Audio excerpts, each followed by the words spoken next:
Assalamualaikum semuanya.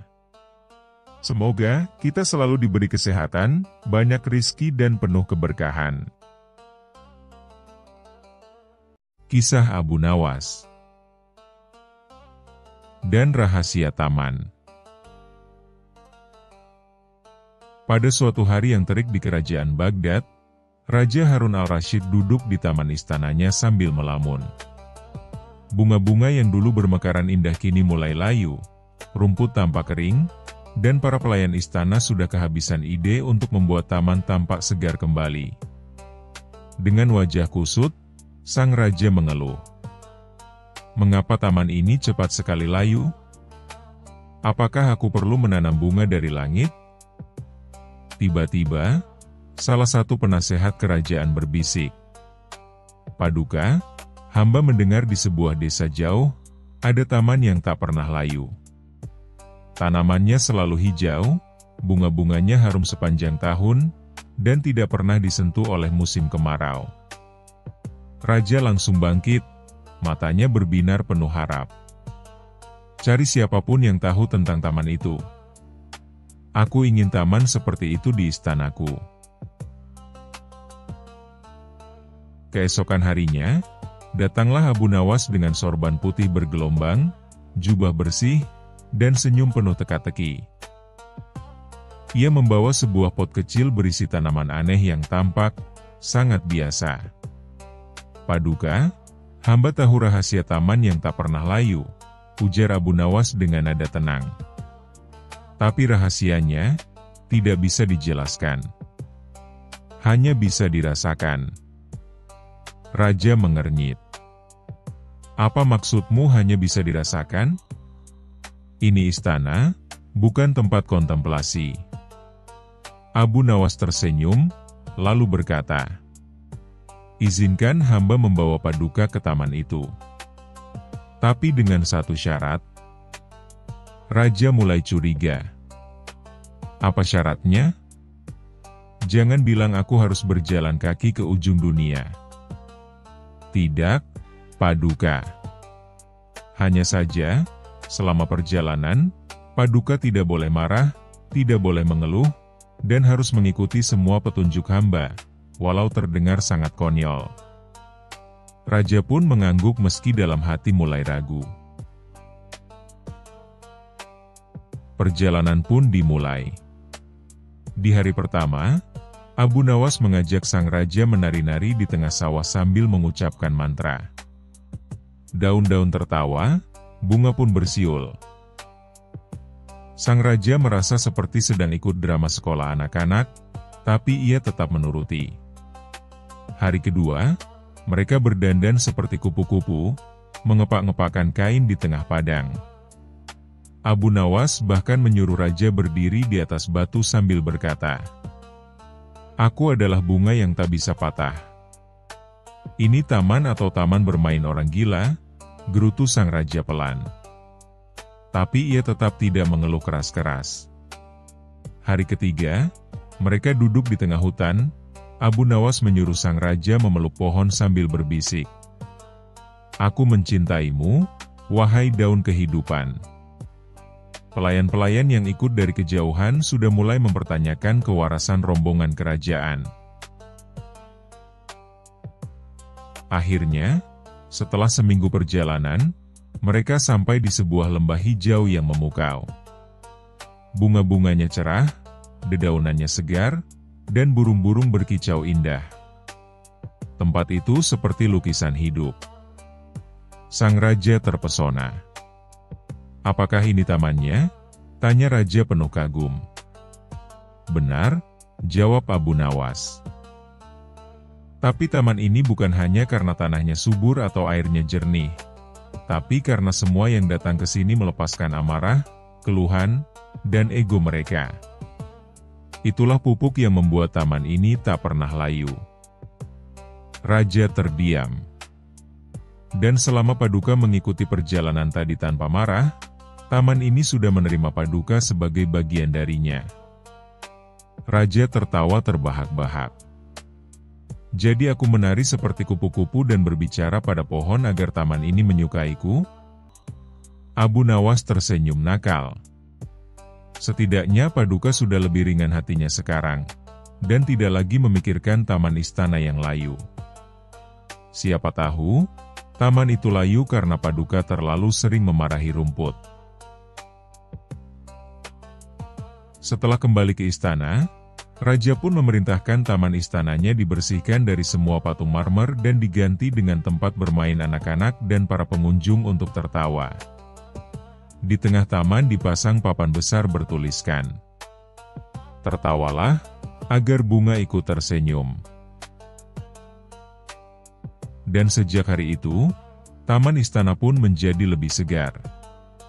Bukan karena tanaman baru, tapi karena para pengunjung tak henti tertawa melihat Raja menari seperti kupu-kupu di festival bunga tiap minggunya, bersama Abu Nawas sebagai MC utamanya.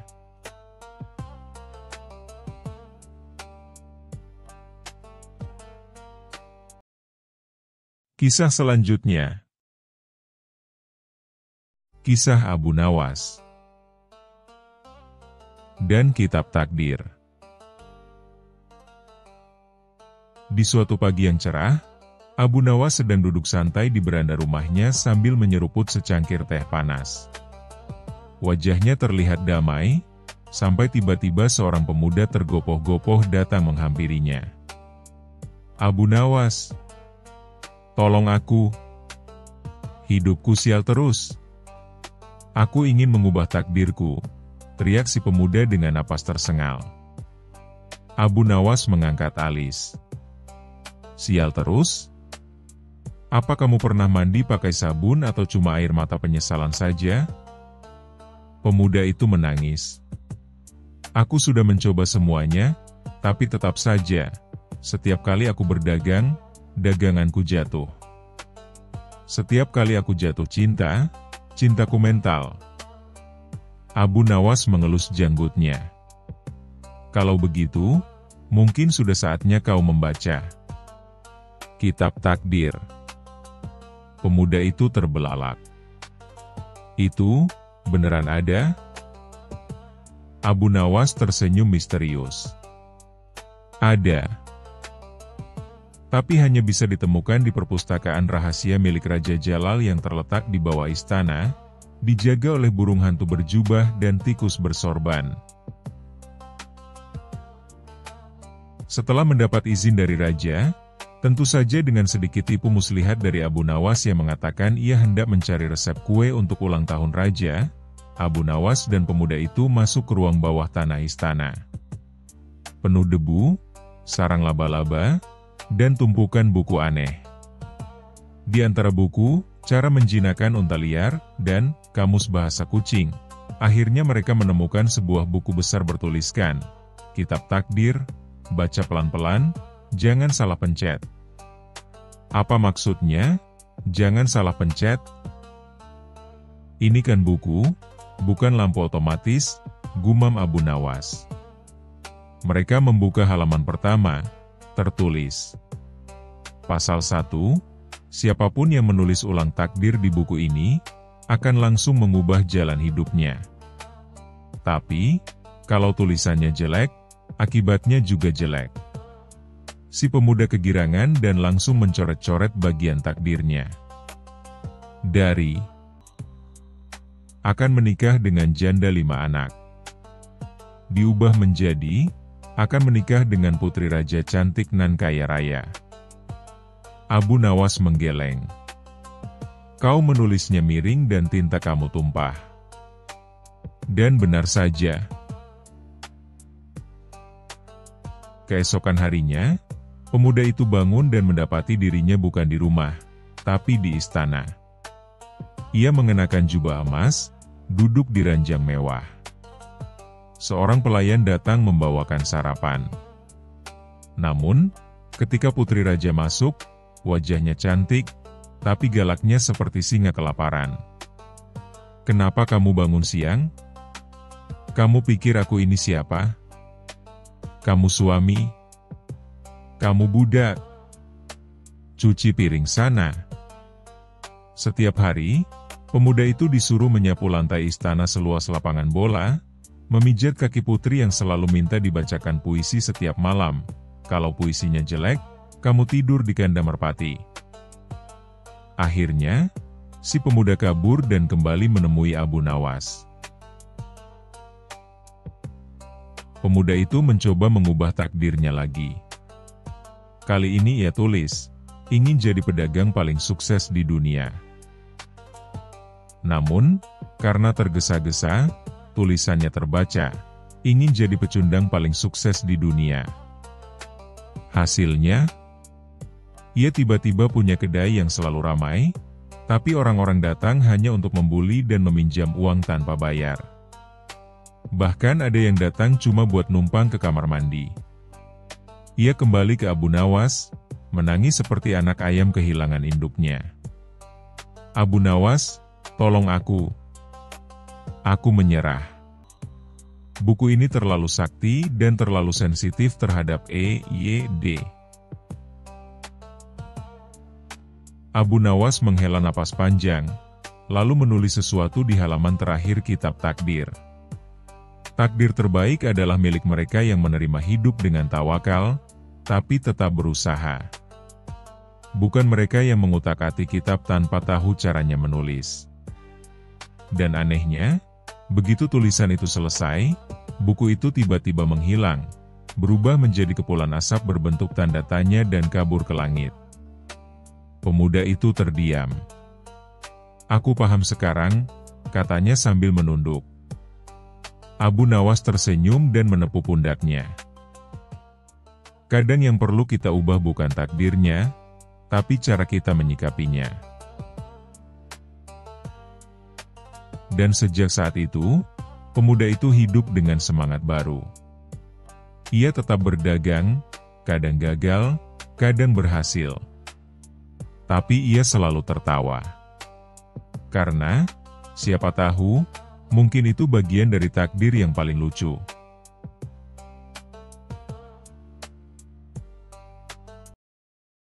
Kisah selanjutnya. Kisah Abu Nawas dan pohon emas. Pada suatu hari yang cerah di kerajaan Baghdad, cerah karena belum hujan utang dan belum turun pajak mendadak, Abu Nawas sedang duduk santai di bawah pohon sambil minum teh manis 3 sendok gula, karena 1 sendok terlalu realistis.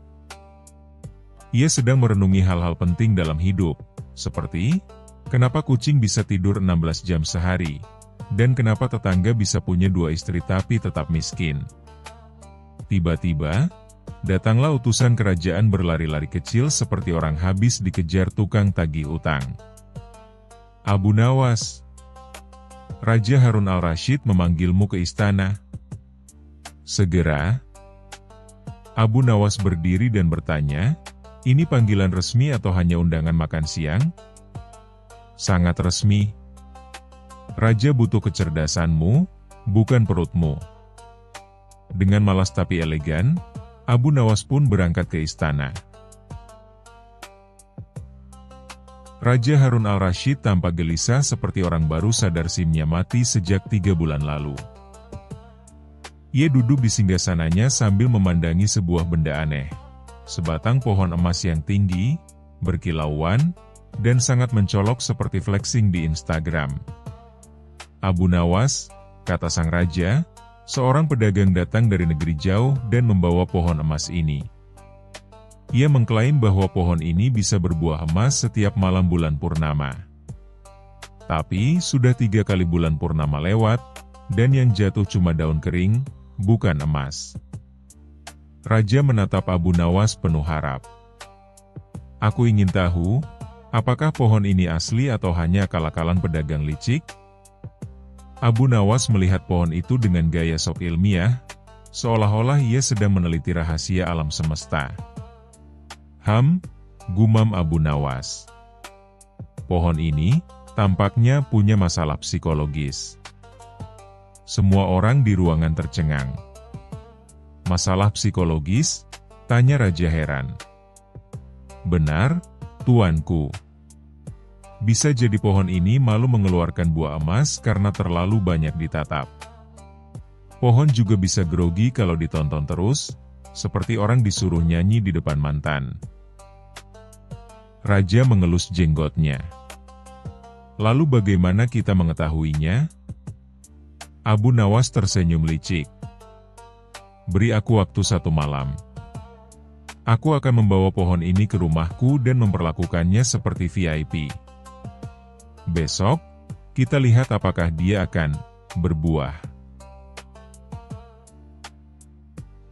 Di rumahnya, Abu Nawas tidak memperlakukan pohon itu seperti tamu kehormatan. Sebaliknya, ia mengundang seluruh anak-anak tetangga, membawa palu, dan berkata, "Ayo anak-anak, kita main dokter pohon. Siapa tahu dalam batangnya ada emas." Anak-anak pun dengan riang mengetuk-ngetuk batang pohon. Setelah diselidiki, ternyata di dalam batang emas itu hanyalah plating tipis, emas palsu, dan sisanya hanyalah kayu biasa yang dicat mengkilap. Abu Nawas tertawa terbahak-bahak. Pohon emas ini lebih palsu dari janji diskon 90% di mall pas akhir tahun. Abu Nawas menghadap raja dan menunjukkan potongan batang pohon. "Tuanku, bukan hanya buahnya yang tak ada, pohonnya pun hanya berlapis emas tipis. Jika emasnya dikumpulkan, mungkin cukup untuk membeli 1 biji gorengan." Raja marah besar, tapi bukan kepada Abu Nawas, melainkan kepada pedagang penipu itu. Sang pedagang pun dipanggil kembali ke istana. "Engkau menipu kami semua," bentak raja. "Pohon ini bahkan tak layak ditaruh di taman kerajaan." Pedagang itu pun ketakutan, tapi Abu Nawas berkata, "Tenang tuanku, jangan dihukum dulu. Biarkan dia menanam pohonnya sendiri, dan kalau dalam 3 bulan bisa berbuah emas, saya akan jadi tukang siramnya." Semua orang tertawa, termasuk raja. Sejak saat itu, pohon emas tak lagi jadi alat tipu-tipu. Dan Abu Nawas, ia kembali ke bawah pohon biasa, dengan secangkir teh manis dan rasa puas karena akalnya sekali lagi menyelamatkan Baghdad dari kebodohan berlapis emas. Pesan moral: jangan mudah percaya dengan yang mengkilap.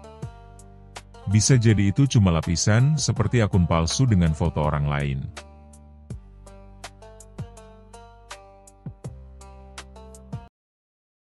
Kisah selanjutnya. Kisah Abu Nawas dan perjalanan ke bulan. Pada suatu pagi yang cerah, Raja Harun al-Rasyid bangun dengan perasaan yang aneh. Ia duduk di balkon istana sambil menyeruput teh hangat dan memandang ke langit. Di sana, bulan masih tampak samar-samar, seolah menantang. "Bagaimana rasanya pergi ke bulan, ya?" gumam sang raja. Tiba-tiba, muncullah ide gila di kepalanya. "Aku ingin seseorang dari kerajaanku pergi ke bulan. Dan yang paling cocok tentu saja Abu Nawas." Maka dipanggillah Abu Nawas ke istana. Abu Nawas datang seperti biasa, mengenakan jubah putih, dan sorban yang agak miring. Ia tersenyum tenang, meski firasatnya berkata akan ada tugas aneh hari ini. "Abu Nawas," seru sang raja sambil menunjuk langit. "Kau harus melakukan tugas penting demi kerajaan ini." "Apa gerangan, Baginda?" tanya Abu Nawas dengan sopan. "Kau harus pergi ke bulan." Abu Nawas langsung terdiam. Ia menoleh ke langit, lalu ke wajah raja. Kemudian ia menoleh ke langit lagi, kali ini sambil menyipitkan mata. "Ke bulan, Baginda?" tanyanya, memastikan telinganya tak salah dengar. "Benar. Semua kerajaan sedang berlomba-lomba menjelajah bintang. Masa kerajaan kita tertinggal?" Kau yang paling cerdas. Pergilah ke bulan dan laporkan apa yang ada di sana. Abu Nawas mengangguk pelan. Baiklah, Baginda. Tapi tentu ini memerlukan persiapan yang luar biasa.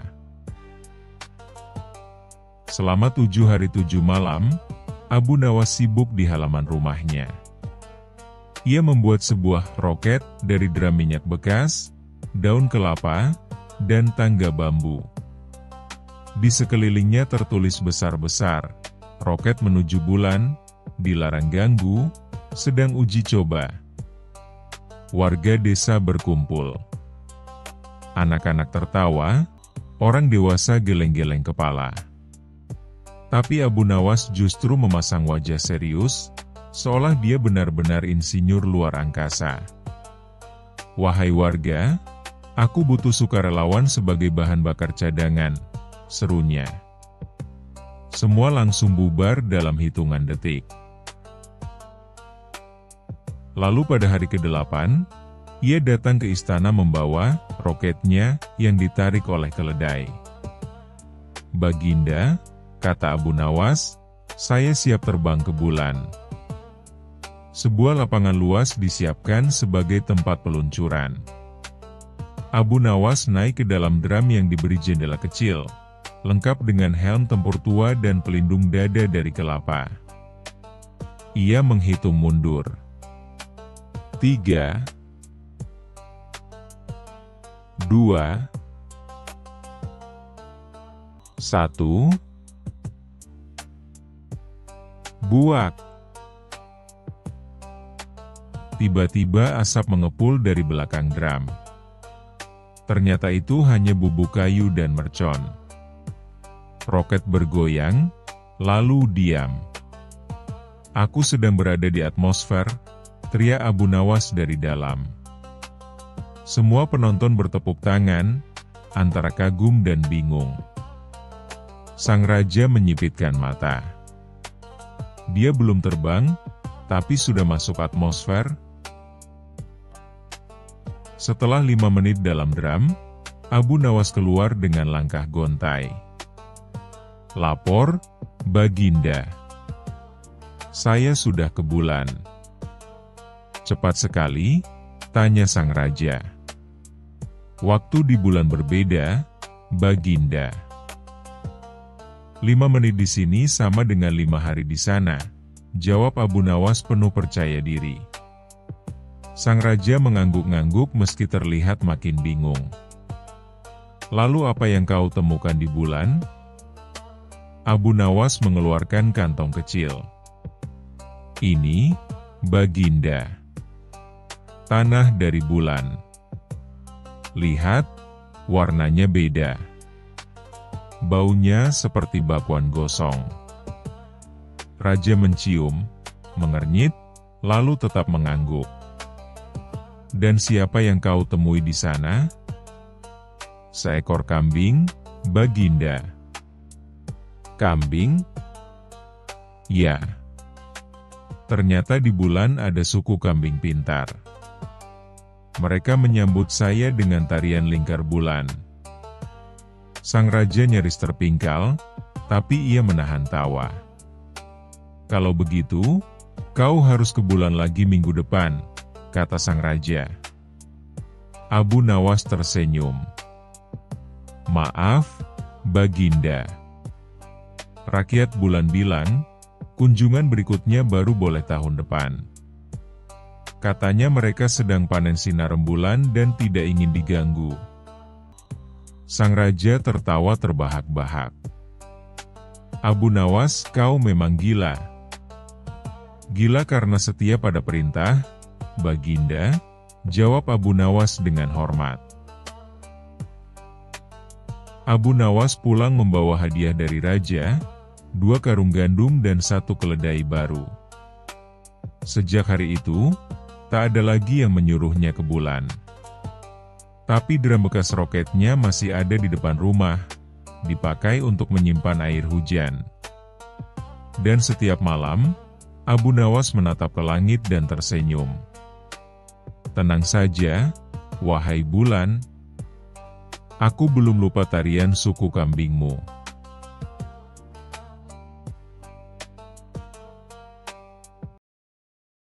Kisah selanjutnya. Kisah Abu Nawas. Persidangan yang aneh. Di suatu pagi yang cerah di kota Baghdad, seluruh rakyat tampak sibuk seperti biasa. Namun, hari itu ada kabar yang membuat orang-orang berbondong-bondong menuju istana. Apa pasal? Rupanya akan diadakan persidangan istimewa yang dikabarkan paling aneh dalam sejarah kerajaan. Dan tentu saja, siapa lagi kalau bukan Abu Nawas yang menjadi pusat dari keanehan itu. Semua bermula ketika seorang pedagang kaya bernama Sa'idi datang ke pengadilan dengan wajah masam dan membawa sebuah karung besar yang ia klaim sebagai barang bukti pencurian. Ia melapor bahwa Abu Nawas telah mencuri angin dari gudangnya. Ya, Anda tidak salah dengar. Mencuri angin. Raja Harun al-Rashid, yang saat itu sedang menikmati secangkir teh hangat di balkon istananya, langsung dibuat terbatuk-batuk saat mendengar laporan itu. Abu Nawas mencuri angin, seru sang raja sambil tertawa geli.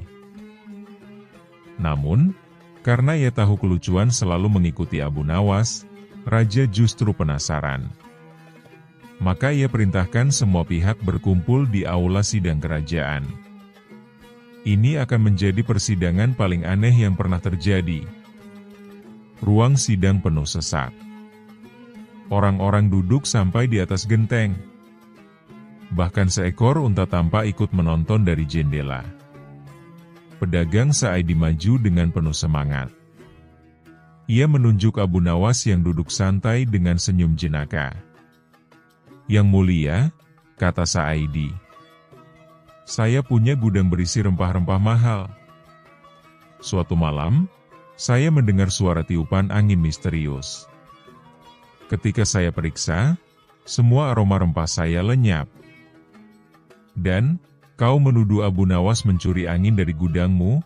Tanya raja sambil menahan tawa. Tepat sekali. Ia pasti menghirupnya. Ia sering lewat di depan gudangku sambil menarik napas panjang. Itu pasti dia.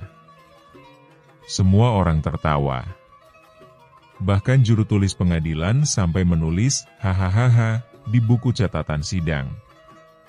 Abu Nawas berdiri, pura-pura terkejut. Yang mulia, katanya, jika menghirup aroma sudah disebut mencuri, maka kita semua adalah pencuri udara. Bahkan burung-burung pun akan dipenjara karena mengepakkan sayapnya di depan gudang. Sa'idi tetap ngotot.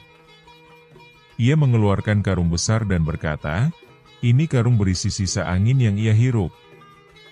Saya ingin Abu Nawas dihukum atau mengganti rugi dengan angin yang sama. Raja Harun sudah tak kuat menahan tawa. Tapi ia berkata, baik. Persidangan akan dilanjutkan dengan adil. Abu Nawas, siapkan pembelaanmu.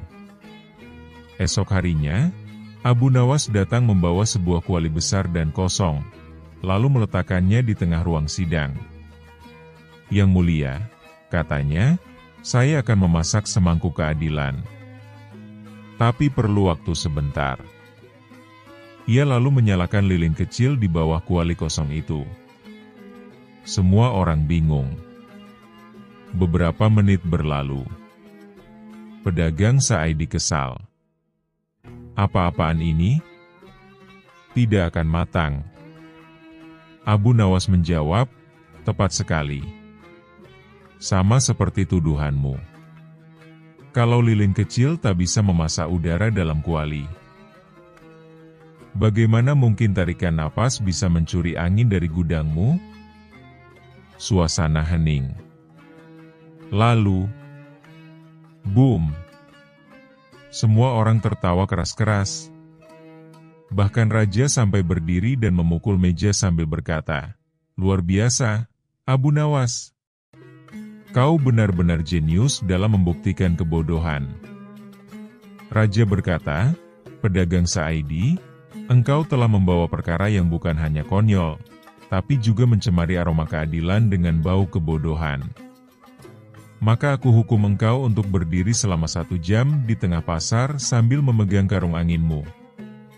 Dan tuliskan papan di dadanya," tambah Abu Nawas, yang berbunyi, "Pencuri pikiran waras rakyat Baghdad."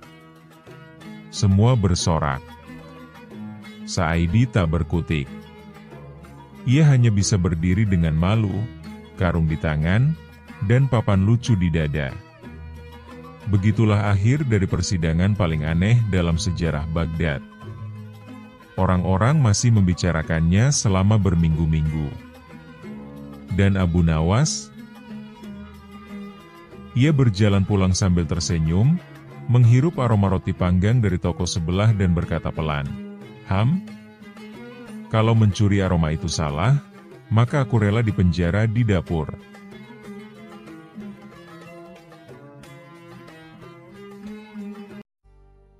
Kisah selanjutnya. Kisah Abu Nawas. Pengemis kaya. Di suatu pagi yang cerah di kota Baghdad, penduduk mulai sibuk dengan aktivitas mereka. Pasar ramai, suara pedagang bersahutan, dan aroma rempah-rempah menguar di udara. Di salah satu sudut kota, tampak seorang pria tua dengan pakaian compang-camping duduk sambil menengadahkan tangan. Ia tampak lemah dan tak berdaya, memohon belas kasihan dari para pejalan kaki. "Wahai orang-orang yang baik hati, sedekahilah hamba Allah ini. Demi sesuap nasi, demi kehidupan," lirih suara pengemis itu, hampir tak terdengar di tengah hiruk-pikuk pasar. Namun, ada satu hal aneh dari pengemis ini. Wajahnya tampak bersih dan segar, tangannya tidak kasar seperti orang yang biasa bekerja keras di jalan. Dan yang paling mencurigakan, matanya. Tatapan matanya tajam dan penuh perhitungan, seolah-olah ia sedang mengamati dan menghitung setiap orang yang lalu lalang. Hari itu, Abu Nawas kebetulan sedang melintas menuju kediaman seorang sahabat. Ia memperhatikan pengemis itu dengan seksama. Sebagai orang yang cerdas dan peka terhadap kejanggalan, naluri Abu Nawas langsung merasa ada yang tidak beres. Abu Nawas menghampiri pengemis itu dan berkata dengan ramah, "Wahai orang tua, apa gerangan yang menimpamu hingga engkau mengemis di sini?" Sang pengemis pun menjawab dengan nada pilu, "Hamba ini telah kehilangan segalanya. Tak punya keluarga, tak punya rumah, dan tak punya harapan lagi, wahai Tuan yang dermawan." Abu Nawas menatap pengemis itu tajam, namun tetap tersenyum. "Kalau begitu, marilah ikut denganku. Aku akan membawamu ke rumahku dan memberimu makanan serta tempat berteduh." Wajah pengemis itu sempat berubah sejenak, ada kilatan ragu dan takut di matanya. Tapi ia segera menutupi kegugupannya dan berkata, "Ah, Tuan sungguh baik hati. Hamba tak ingin merepotkan." "Tidak merepotkan," potong Abu Nawas sambil tetap tersenyum. "Aku justru senang bisa membantu orang seperti engkau." Akhirnya pengemis itu pun ikut Abu Nawas. Namun, sebelum sampai ke rumah, Abu Nawas malah membawanya ke kantor kepala pasukan keamanan kota. Sesampainya di sana, Abu Nawas berkata kepada penjaga, "Wahai penjaga, aku ingin kau periksa orang ini. Aku mencurigainya sebagai penyamar." Penjaga itu pun kaget, dan sang pengemis langsung panik, "Apa maksudmu?" "Aku hanyalah pengemis tua yang malang." Abu Nawas mendekat, merogoh saku dalam jubah lusuh pengemis itu, dan benar saja. Dari balik sobekan jubah yang kotor itu, tersembunyi sabuk kain berisi koin-koin emas yang terikat rapi di pinggang pengemis tersebut. Semua orang terkejut. Kepala penjaga berkata, "Astaga, ini jumlah yang sangat banyak. Pengemis macam apa ini?" Abu Nawas pun tersenyum lebar dan berkata, "Inilah yang kusebut pengemis palsu." Ia mengelabui warga agar memberinya uang, padahal ia lebih kaya dari sebagian besar orang di kota ini. Setelah diinterogasi, akhirnya pengemis itu mengaku. Ia dulunya adalah saudagar yang sangat kaya, namun karena tamak dan ingin lebih banyak lagi, ia memutuskan untuk menyamar sebagai pengemis. Setiap hari ia berhasil mengumpulkan banyak uang tanpa bekerja keras, dan hidupnya pun nyaman. "Aku hanya berpura-pura miskin," akunya. Ternyata mengemis lebih menguntungkan daripada berdagang. Mendengar itu, kepala penjaga murka. "Kau telah menipu masyarakat dan mempermainkan belas kasihan orang-orang. Ini kejahatan yang tak bisa dibiarkan." Sang raja pun diberitahu tentang kejadian ini. Ia memanggil Abu Nawas dan bertanya, "Bagaimana kau bisa tahu bahwa ia pengemis palsu?" Abu Nawas menjawab, "Hamba melihat wajah dan tangannya. Ia tak tampak seperti orang yang hidup susah. Dan ketika hamba menawarkan pertolongan, ia menolaknya dengan alasan yang terlalu rapi. Orang yang benar-benar menderita akan menerima pertolongan tanpa ragu." Raja mengangguk, sangat terkesan dengan kecerdikan Abu Nawas. Untuk itu, kata raja, uang yang telah ia kumpulkan akan dikembalikan kepada masyarakat miskin. Dan dia sendiri akan dihukum sesuai hukum kota. Setelah kejadian itu, rakyat Baghdad semakin berhati-hati terhadap pengemis palsu. Dan nama Abu Nawas kembali harum sebagai orang cerdik yang tak hanya jenaka, tapi juga peduli terhadap keadilan sosial. Abu Nawas pun berkata di akhir peristiwa itu, "Lebih baik kita memberi kepada orang yang benar-benar membutuhkan, daripada kepada orang yang memanfaatkan belas kasihan demi keserakahan."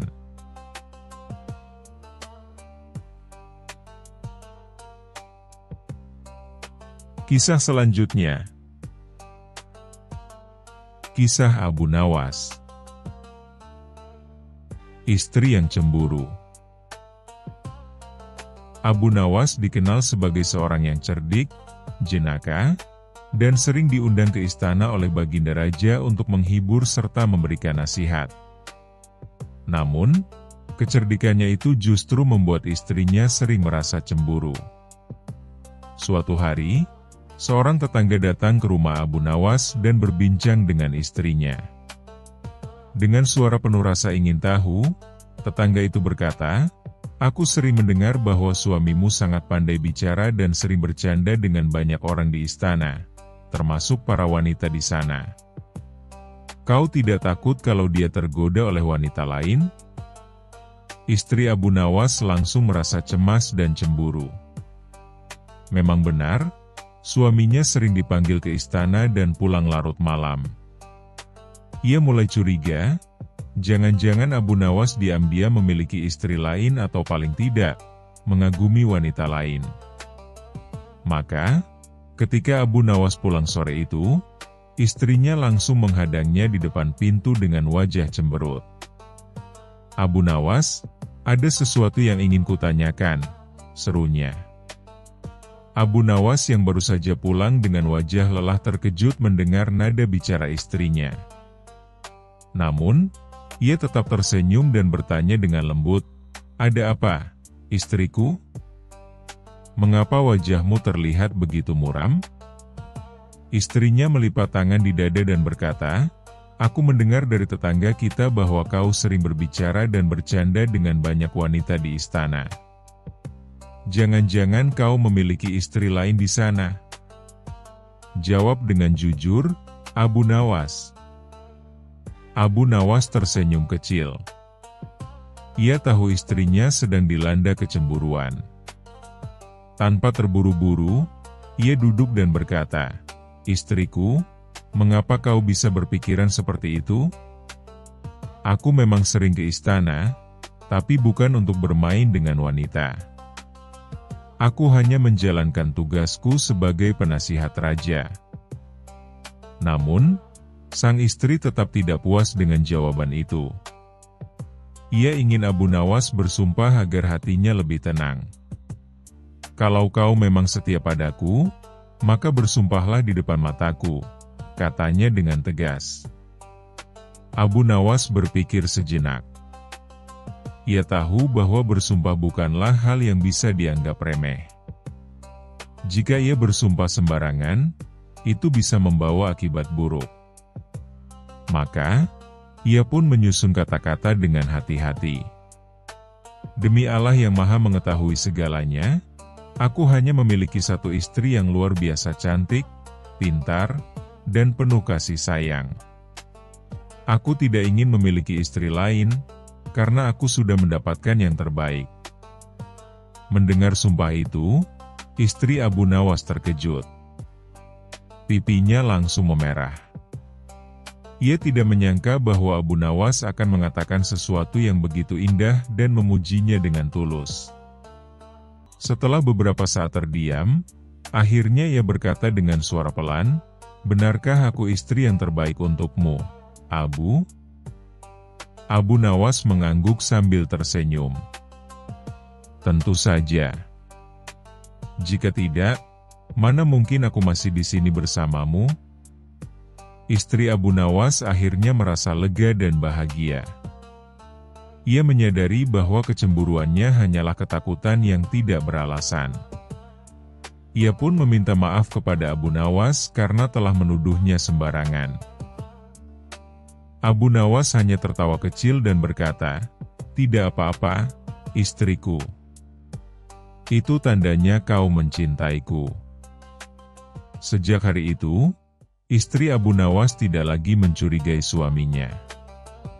Ia pun menjadi lebih percaya diri dan tidak mudah terpengaruh oleh omongan orang lain. Pesan moral: dalam rumah tangga, rasa percaya adalah hal yang sangat penting. Jangan mudah terpengaruh oleh omongan orang lain yang belum tentu benar. Kecerdasan dalam berkomunikasi bisa menyelesaikan banyak masalah tanpa harus menyakiti perasaan pasangan. Terkadang, kecemburuan bukan berarti ketidakpercayaan, melainkan tanda cinta dan rasa takut kehilangan.